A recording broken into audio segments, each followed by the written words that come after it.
Good afternoon, colleagues. It is Wednesday, March the 9th, House Economic Matters Committee. We're having our hearings. I would like to say, first off, we have 5 bills today. The first bill we have will include individuals that are hearing impaired. So while we let individuals know that we do not time our sponsor, we usually do time our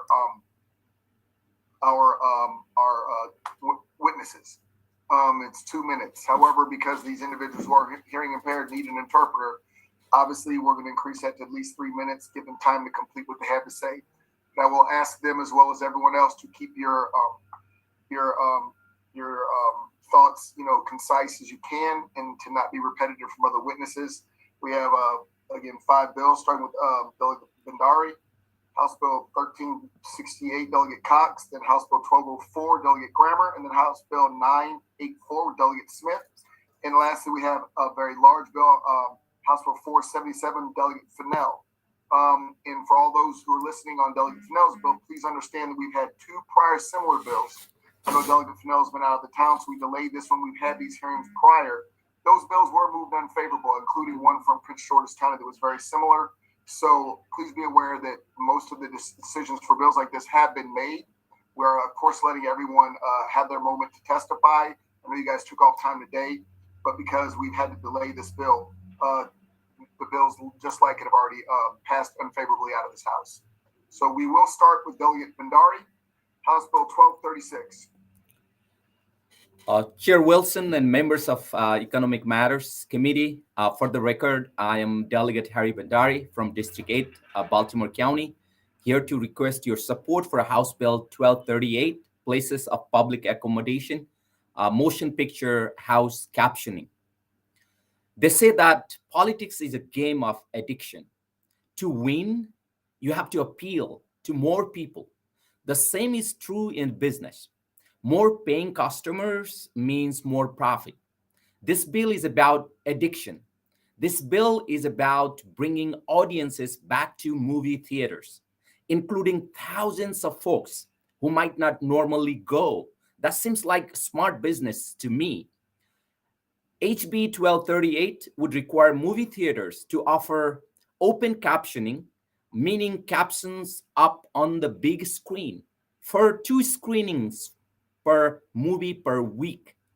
When we weigh the numbers of people this would benefit against the number it would hurt, it is surprising movie theaters don't already do this.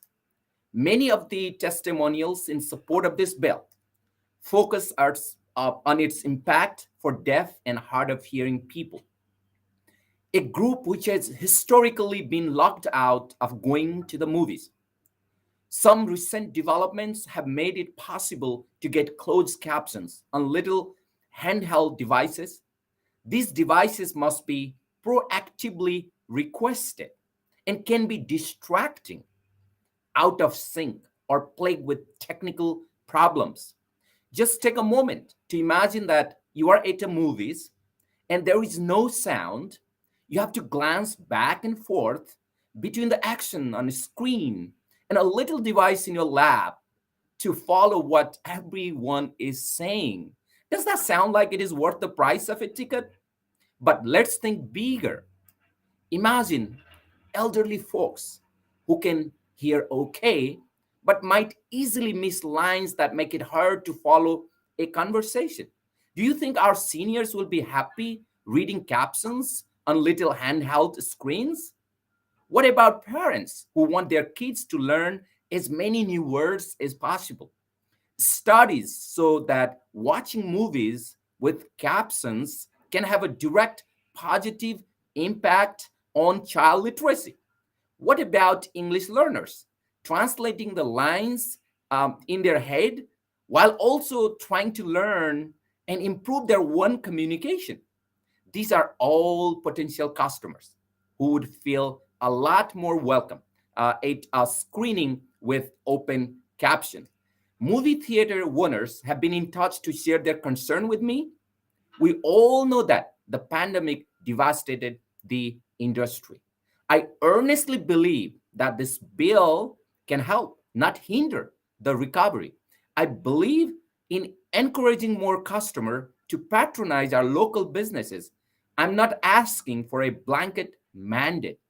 If a customer has a strong objection to open captions, they can simply choose to attend a different screening. For too long, too many people have been denied this choice.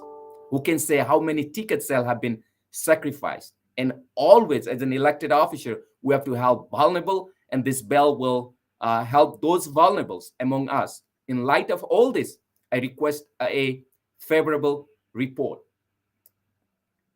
Okay, thank you very much. And I know it's my understanding that we have several individuals that are hearing disabled. First, we have Jacob Leffler, and his interpreter will be speaking for him through sign and going back and forth. So please go ahead.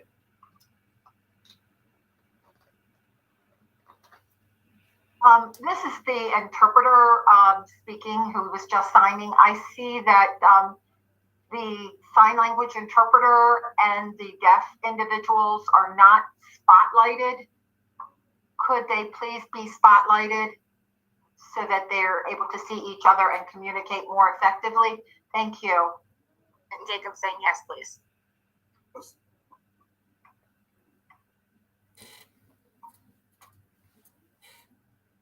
Is Brenda the one who's needs to be spotlighted? Can you spotlight me, ASL interpreter Isabella Martin, please? Okay, thank you. Thank you. And we still need to spotlight Mr. Loeffler? Yes. Actually, while we're doing this, we should be spotlighting all three interpreters, Becky, Brenda, and Isabella. Okay, so here's the thing, everyone. All three interpreters are pinned, and they are also spotlighted. So at this point, all the features are being used. So it's just, I'm going to be talking to our information system to figure out how the best way for it to be seen on our live stream. So we're doing the best we can on the back end. I guess the question would be, could the young lady who's interpreting, Miss Isabel Martin, I believe you're interpreting for Mr. Loeffler, is that correct? He is. Okay, ma'am, can you see Mr. Loeffler? Yes, I can. Okay, and I think that's how we're going to have to do it, as long as you can see him, because I don't know how else to do this. Unfortunately, our technology, we're not sure how to use it in the way we can see all of the interpreters at one time. So we'll just have to make sure you guys can maintain eye contact. So is this okay for you? So, Delegate, what needs to happen for this particular instance is Mr. Loeffler needs to be spotlighted because he is the one giving the message. And Isabella, if she cannot be spotlighted as well, then okay, it's important that I think Mr. we got Loeffler it. be seen and heard. I think we've got it now. I think we've got it. The two-person split. This should work, correct?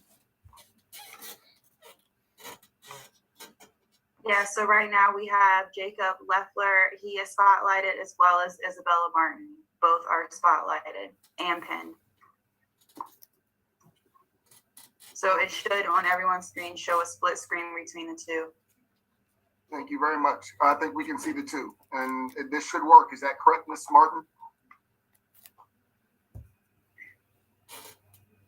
Yes, it should work.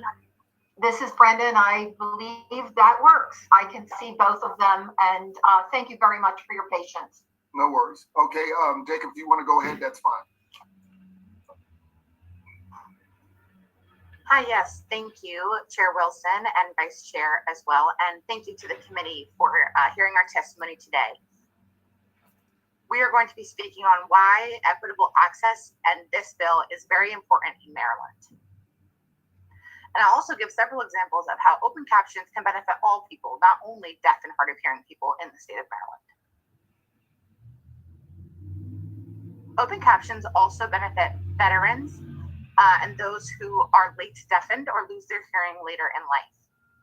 Open captions also benefit second language English learners who benefit from reading the English captions on the screen.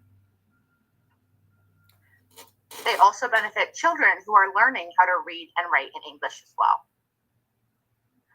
For hearing people, the deaf community's term for people that can hear, maybe if you experience background noise or maybe something isn't clear on who's talking or what's going on, open captions can help hearing people track with the dialogue that's going on in the film. Having captions on the screen, open captions, means that everyone can watch and enjoy the movie together, not needing to have a separate clunky device. That is what we experience right now in the deaf community. When we go to get this separate device, we have to adjust it. We have to find a space for it. We often have problems with the device, with technical malfunction, meaning we have to leave the movie, go to a staff person, explain the problem, troubleshoot, and then we miss a good portion of the movie.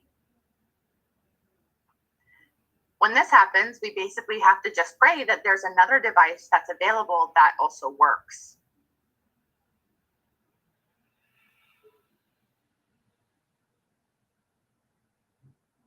Also, in terms of the Americans with Disabilities Act, this is a potential violation because these devices are ineffective means of communication access. Essentially, if there's no device or no working device, then there's no effective communication for us in the deaf community. Open captions will reduce these problems with devices and technical malfunctions and create equal access for all.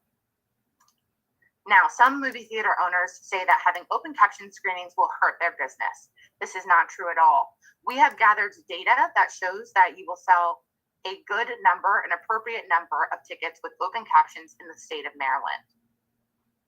The state of Hawaii has already passed this bill. They passed it 3 years ago. Their movie theaters have only shown that business has only done better and better.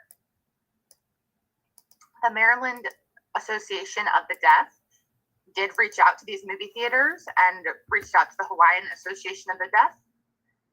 And we found that this just simply created more opportunity for moviegoers for all moviegoers to enjoy films together. Most recently, December of 2021,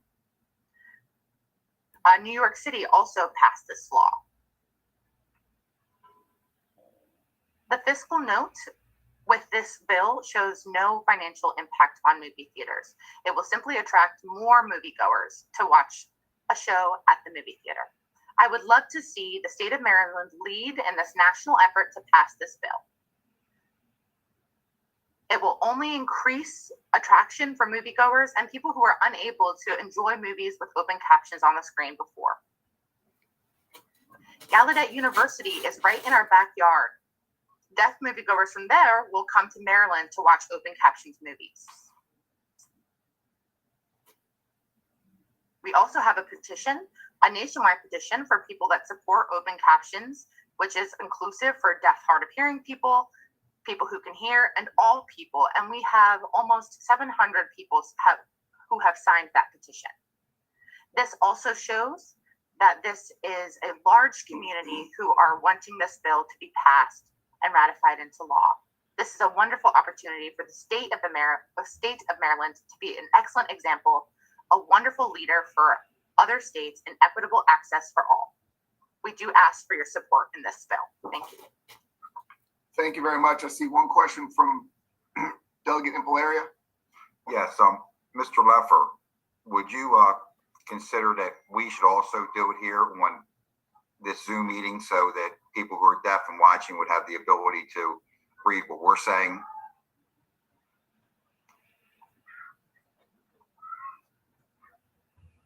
Yeah, it's always nice to have open captions, to have captions access.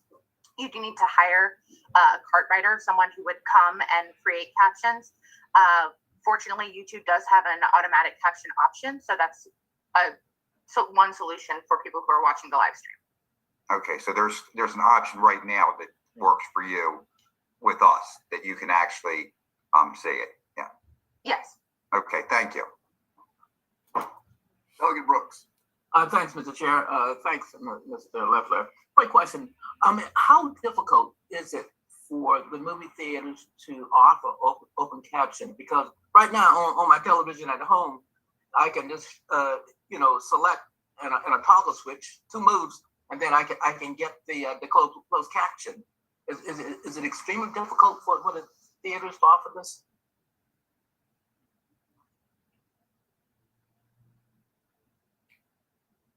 open captions on at the movie theater, it's also the same thing. They just need to turn it on. There's no additional cost to the movie theater for turning it on.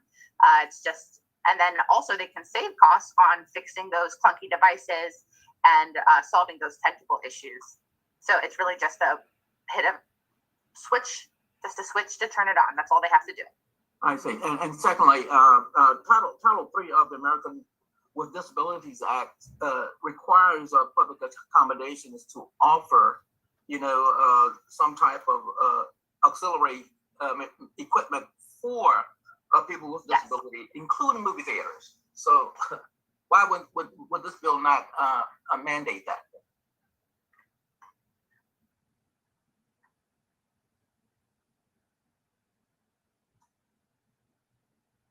This is a good question. So they already provide the, auxiliary aid, quote unquote, in that device, and they think that's enough and that is effective, but this is not effective communication.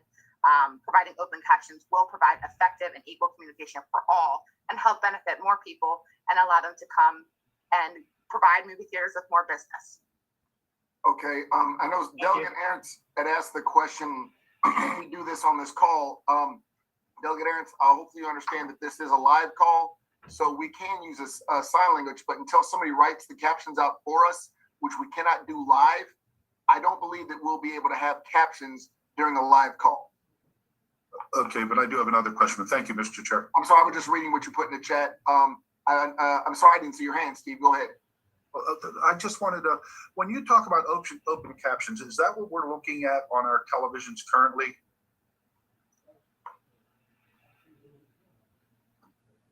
Yes, it's the same concept. Okay, so in the movie theater, while I was watching a movie, would I be, as somebody looking at the TV, looking at the motion picture screen, would I be seeing those captions also, right? Yes, that's correct. Okay, thank you. Open captions mean they're embedded onto the screen, and we are only asking for 2 showings per movie per week. Okay, one during the week and one on the weekend. Okay, thank you. Thank you, Mr. Chair. When I spoke to Mr. Leffler yesterday, he explained to me, we call it closed caption on our television, but it's basically the same thing, correct, Mr. Leffler? Yes, it's essentially the same thing. I can explain a little bit more about the difference between closed and open captions. Open captions essentially, open caption means it's on the screen, so you can't turn it off. It's embedded. Closed captions mean it's on there's a separate equipment that supports the provision of closed captions. So we have control of turning it on and off. Sure. I got but this can also cause many headaches for many people, forgetting to turn on the screen, or the captions being very small, having to look from 2 different devices. It's a lot of strain on the eyes and can even cause severe health issues for some people. And the cup holder device, the auxiliary aid that we currently use, also typically isn't very stable. So it'll fall, it'll wiggle around, and so it's not effective.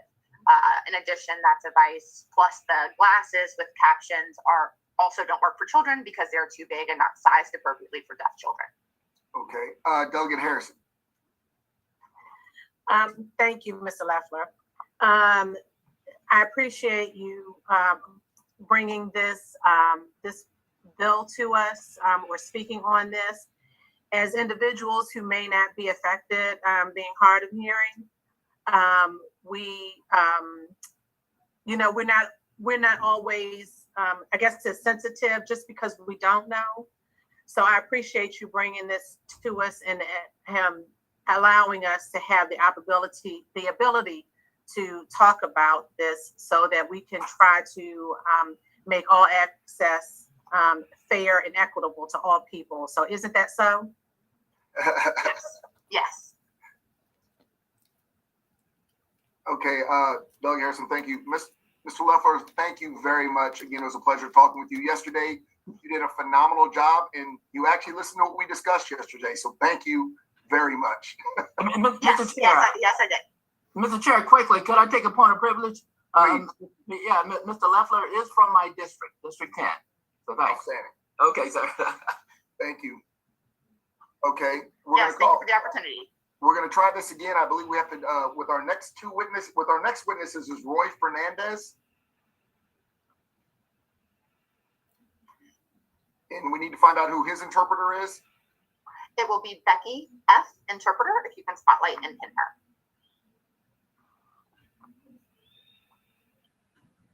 Just be patient, please, while Kayla works her magic. Absolutely, thank you. Almost there. There we go. Okay, go ahead, Mr. Fernandez. Hello, good afternoon. Good afternoon, Chair Wilson and Vice Chair Crosby. Thank you for allowing me the opportunity to testify this afternoon. My name is Roy Fernandez. I come from India. I came to America in 1980, and I realized that there were no open caption screenings in here in the US or in Maryland. Presently, there is CaptiView devices made by Sony, closed captioned, and there's also a different rear window captioning system that are not helpful for foreign speaking movie viewers. In India, there are many open caption screenings at the theater. Screenings started becoming open captioned a long time ago. It helps to educate Indian speaking viewers to learn English and Hindi, since most state residents speak their own language and dialect. The common language mostly spoken in India is English, but I do have a picture of what this looks like in India when you go to the movie theaters. And here's another option. So when you attend a movie theater, this is what you would see in India. Now, most Indians really support the captioning of both languages on the videos over there. There's even an Indian-owned movie theater in Falls Church, Virginia that provides English subtitled Indian screenings, not general movie screenings, but the common language here in America is English. So captioning would be a great opportunity for foreign-speaking viewers to learn English. In other countries, they have set up these open captions on the movies or subtitles on the movies, but we here in America are behind. I think that it's time now to make this change. My colleague, Sagar, and I were responsible for setting up open caption schedules at the Germantown Regal Movie Theater to provide the opportunity for any local residents who wanted to go and watch a movie. We went to the Germantown Movie Theater to speak with the manager to set up a time and date. They then asked us to speak with the corporate manager. We sent an email to this person, and they responded much later to my request. It was not successful, so that we then went back to the location and spoke with the new manager. They were willing to set up open captions, and he chose a 10:30 at night viewing on a Sunday evening. Would you want to go to a 10:30 at night viewing? We didn't. It's not enjoyable. We would be nice to have one primetime option on a Friday or a Saturday so that everyone could go together to enjoy an open caption movie. I do think it's time to make this change to accessibility. I hope that this bill will be approved and it can provide one screening during the week and one screening on the weekends. Hopefully this bill can help Maryland moviegoers have a good benefit when it comes to open captioning. Thank you, and I appreciate you taking your time this afternoon to listen to my testimony. Thank you so much. Thank you again. All right, seeing no questions, we have Sharon Clark.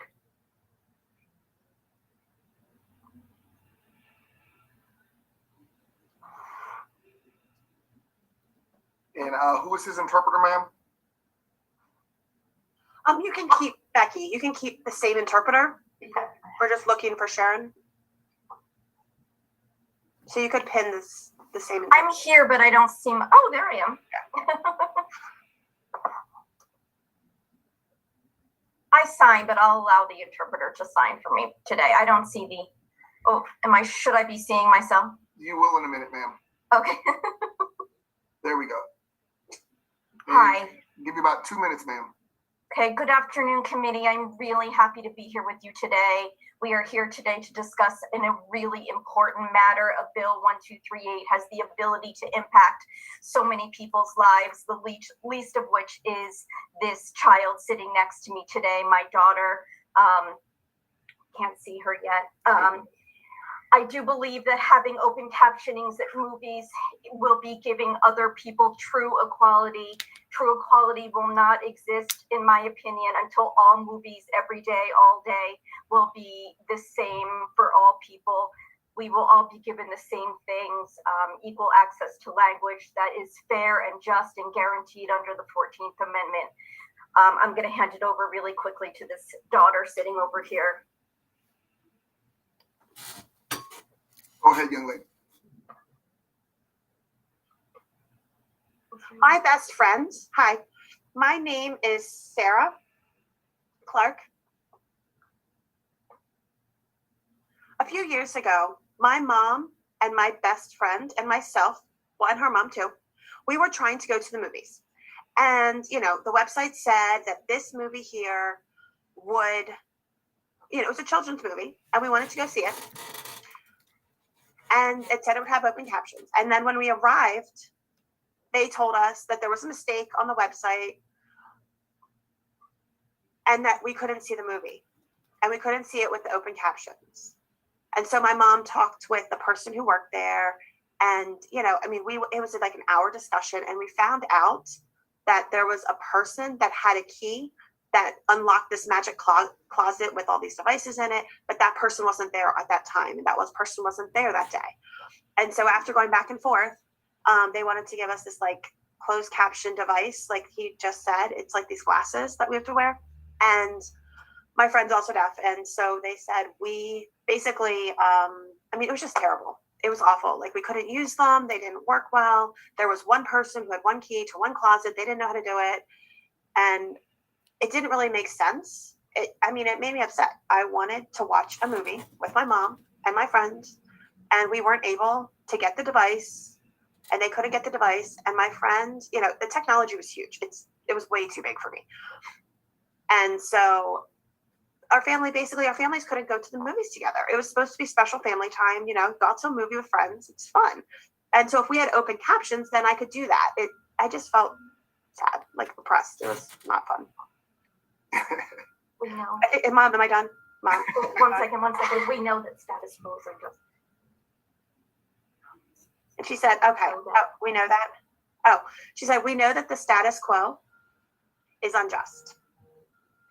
And maybe, you know, maybe we're not able to do this for ourselves, but we know that there's like, you know, small things,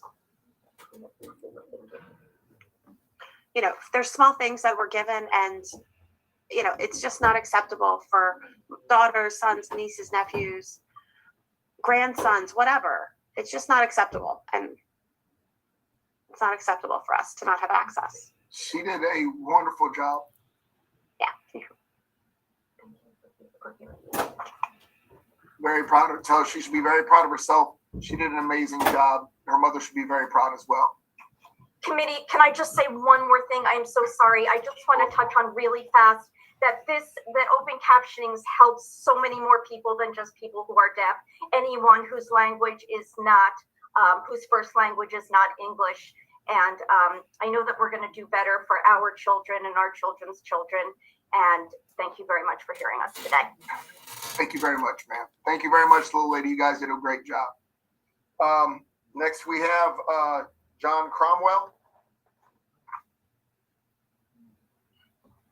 Can you hear me? I can. Okay. I guess. We need to switch interpreters. Okay, who? Brenda. 1 second.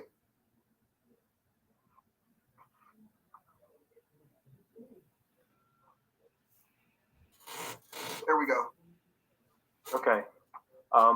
Good afternoon, Chair and Committee. Thank you for having us. I wanted to take a few moments to let you know that I am very much in favor of Bill HB 1238, especially in regard to the open captioning. My wife is deaf, And there have been numerous instances where we've gone to the movies together and the closed captioning devices have malfunctioned in one way or another, either by not connecting to the correct theater, having the battery of the device die in the middle of the movie, or by not working at all. We've actually had to leave the theater multiple times in one sitting just to conduct troubleshooting with different devices, and we still couldn't get one to work properly. In my experience, the devices are just pretty much ineffective. I'm very much in favor of having open captioning on the screen. With open captioning, I'd be able to go to the movies with my wife and not worry about dealing with technical difficulties. I personally would enjoy going to the movies more if they had open captioning. I actually use open captioning when I'm watching TV or movies at home, even when my wife isn't watching with me. I find that I can follow the plot a little bit better with the captions. They also help me follow the dialogue more completely when one of the actors or characters isn't speaking clearly or speaking extremely fast.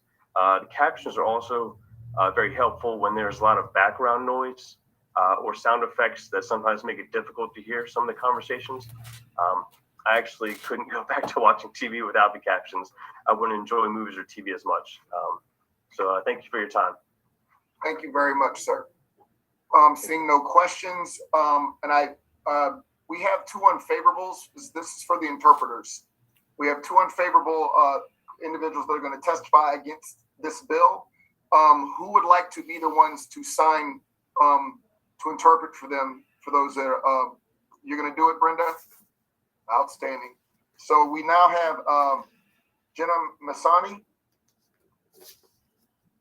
Yes, good afternoon, Chairman Wilson, Vice Chairman Crosby, and the Economic Matters Committee.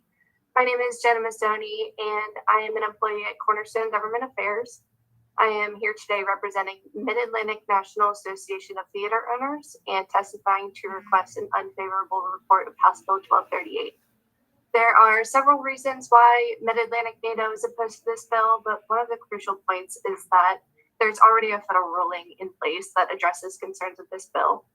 In 2016, the Department of Justice consulted with deaf and hard of hearing advocates and enacted a law that requires theaters offer personal closed captioning devices for any showtime for any movie that comes with captions. So as there's already a federal law in place, we think this bill would create an unnecessary statewide mandate. Our client, Doug Murdoch, who is the executive director of Mid-Atlantic NADA, will be speaking after me to provide more on our opposition. But we thank you for your time and we request an unfavorable report of House Bill 1238. Thank you. Doug Murdoch. Good afternoon, Chairman Wilson, Vice Chair Crosby, and members of the committee. I am Doug Murdoch, Executive Director of Mid-Atlantic NATO, a regional affiliate of the National Association of Theater Owners. I am here today to speak in opposition to House Bill 1238. As theater owners, our goal has always been to attract as many folks to attend as possible, and that includes our deaf and hard of hearing guests.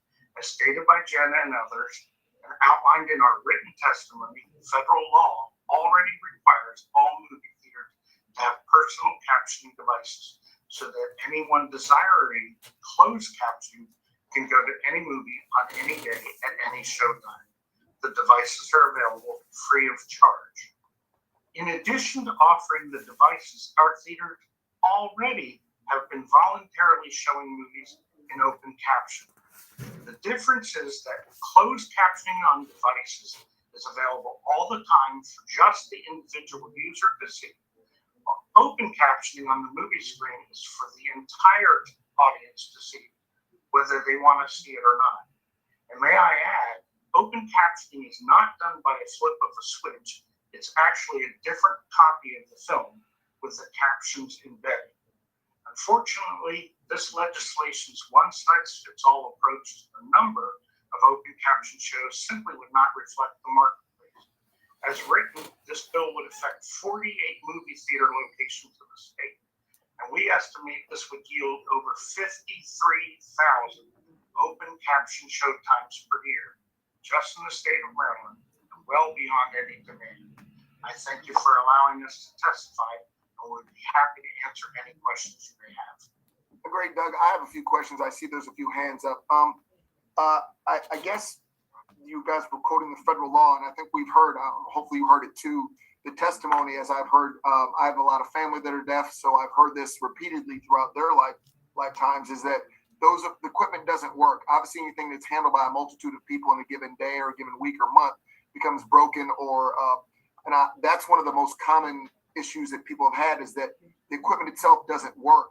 So by the time they get it, they have to either leave the theater, things of that nature. So that night that they planned with their family doesn't come into fruition.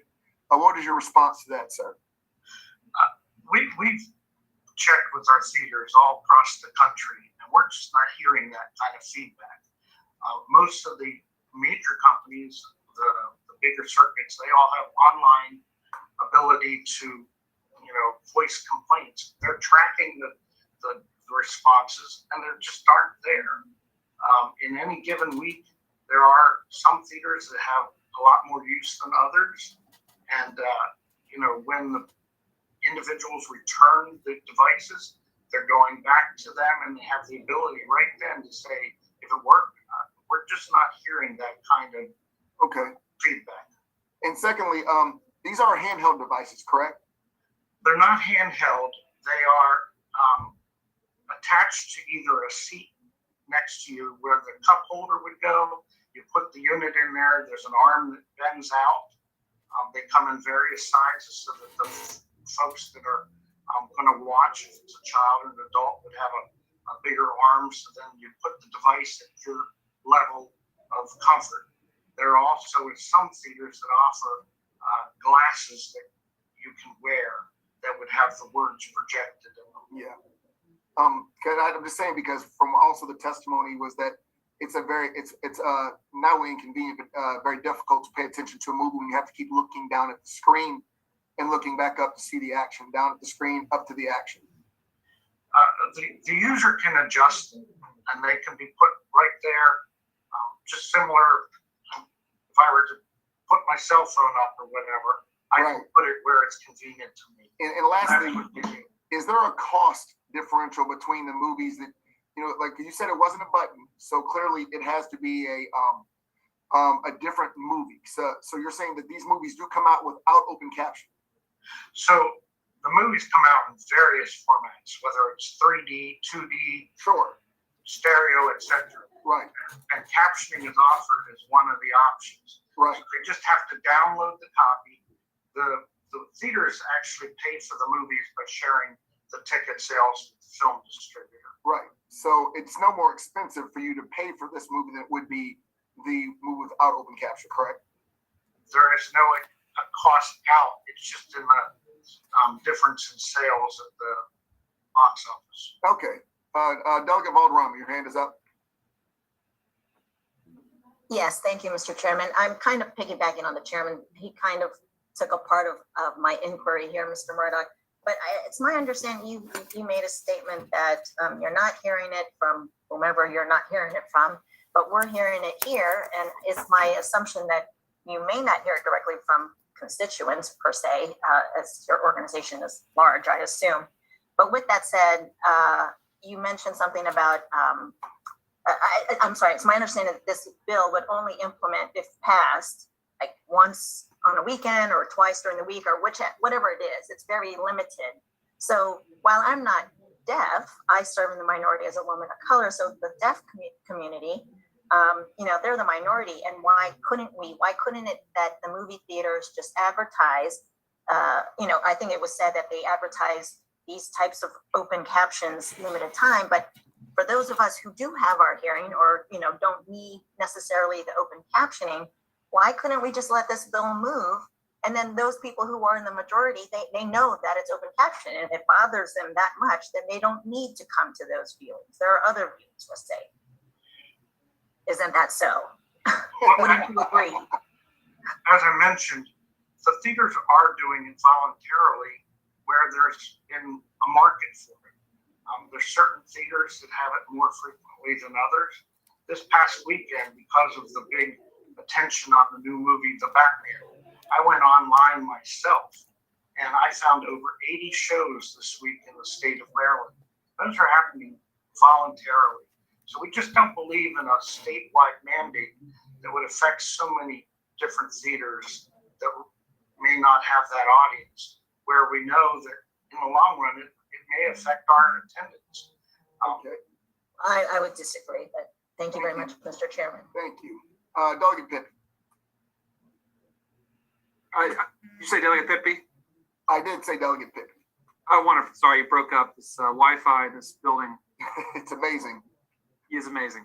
So, Mr. Murdoch, one thing I just realized, so my wife and I hate to say it, you've probably heard it a million times, prior to the pandemic, went to the movies more often. But we go to Westview and Frederick. I represent Frederick, and we have the Maryland School of the Deaf, which is a wonderful community, and the folks that attend that school contribute to our community substantially. And one thing I just read in the Baltimore Sun is that the Westview Theaters have a partnership with the Maryland School of Deaf, where they actually let them know in advance when they have showings that are open captioning. So there's a relationship there, and it seems to be working out well. And so, I wonder,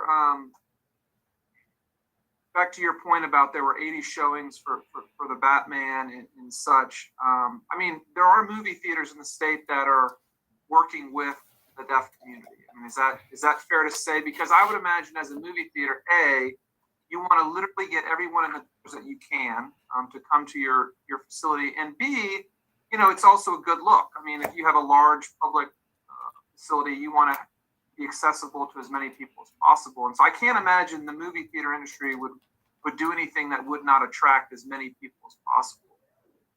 That's absolutely correct. And there are actually 2 theaters now in Frederick, and both of them have a very good relationship with the local advocates there. And we've been doing this for years. And that's the point, is we don't need to have a statewide mandate when we're doing it voluntarily, and we can work with the advocates to tailor the show times to when they would like to see them.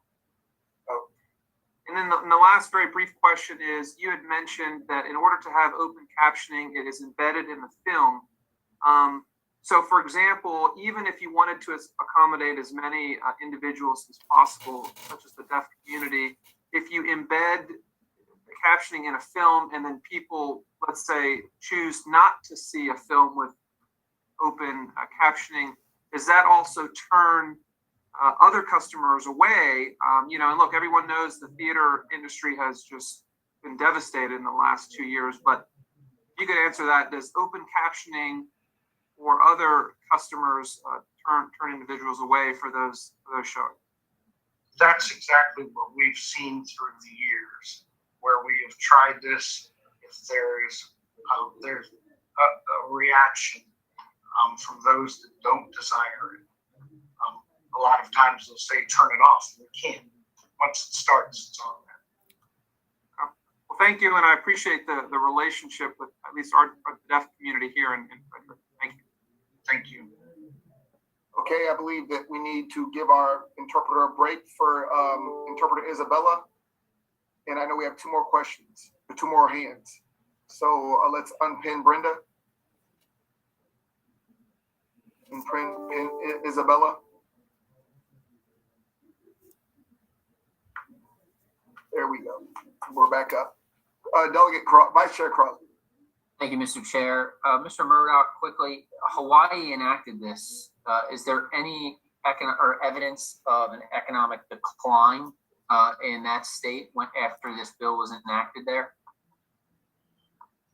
I would have to reach out to the individual theater owners in that state. I do know that when they first enacted it, the state of Hawaii did a study, and their study showed that there are 2 theaters that were affected. There's only 2 companies that were affected over there. Each had substantial attendance declines, and I can forward you that study. It was done by the state of Hawaii. Okay, yeah, if you could just send that over, that way we can distribute it to the committee here. I'd appreciate that. Thank you. And Delegate Harrison.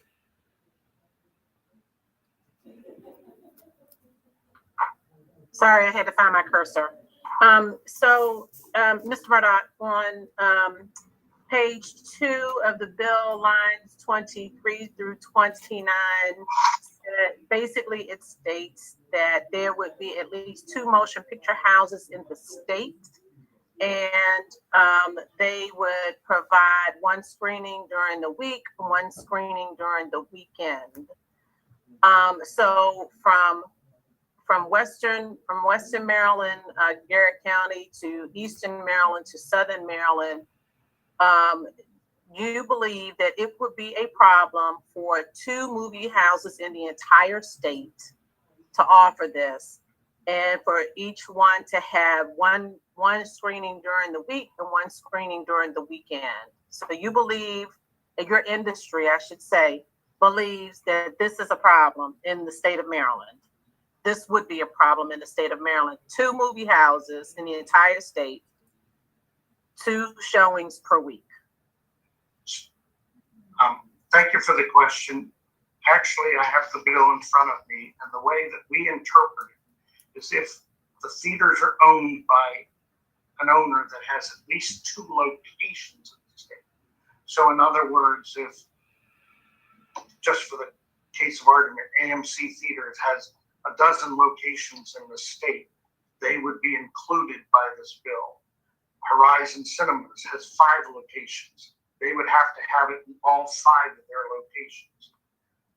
Whereas there may be some single theaters that, like out in Western Maryland, there are a couple single locations. They only have 1 location in the state. They're not covered by this.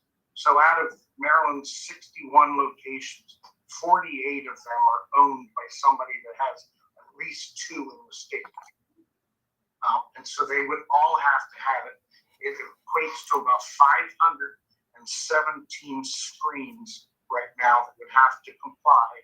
If each one of them had 2 shows, that's over 1,000 a week, just in open caption, to a format that we have seen hurts our attendance and is not well attended in all markets.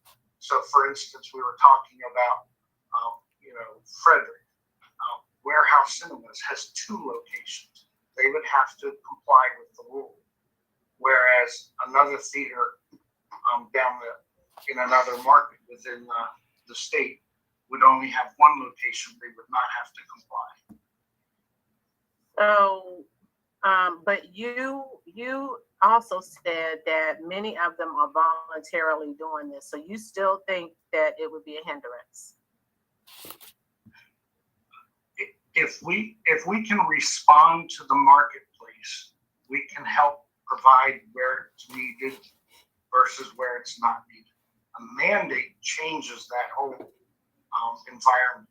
If you're mandated to show it in an area where there's just not an audience, you sit with an empty auditorium. That's our concern. Thank you. Mr. Chair. Sir, I hear somebody. Mr. Chair. Well, Brian, I'm sorry. We usually, Delegate Bhandari, we don't let our presenters go back and forth with our witnesses, if you don't mind. But okay. I do have one more question, sir. Because I watch TV with the captions on too. I guess I'm still confused. I think maybe you covered it. You're going to provide us data how this is financial, how this is a financial difficulty for you. Because that's what I would like to see, because it sounds like we have a minority of individuals out there who are being, from what we've heard, ignored. And this would be an opportunity for them to actually, enjoy some of your businesses. But I would ask you again, please provide some kind of, empirical data as to how this is going to hurt your business. Because like I said, I watch TV. I'm old, so I watch TV with the closed caption on all the time, because otherwise I'll miss it. I guess that's not a question. I appreciate your time, sir, and you're answering all the questions. And I do believe that was the last witness on this bill, and we can move on to the next bill. Thank you very much, sir. And for all the interpreters, thank you for all your hard work and dedication.